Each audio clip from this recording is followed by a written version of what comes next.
నమస్కారం. ఘంటారావానికి స్వాగతం. ముందుగా ప్రధానాంశాలు. విమాన దుర్ఘటనపై విచారణకు 5 సభ్యుల కమిటీ. అన్ని కోణాల్లో దర్యాప్తు జరుగుతోందన్న రామ్మోహన్ నాయుడు.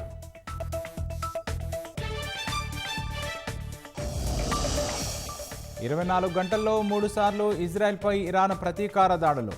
టెల్ అవీవ్లో 3 పౌరులు మృతి, 70 మందికి గాయాలు. వైద్య విద్య ప్రవేశ పరీక్ష నీట్ యూజీ ఫలితాలు విడుదల. రాజస్థాన్కు చెందిన మహేష్ కుమార్కు all India first rank.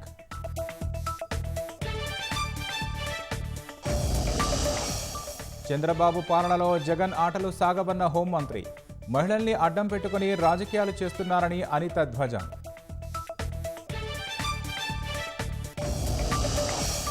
Cyber నేరగాళ్లను చాకచక్యంగా పట్టుకున్న శ్రీకాకుళం పోలీసులు.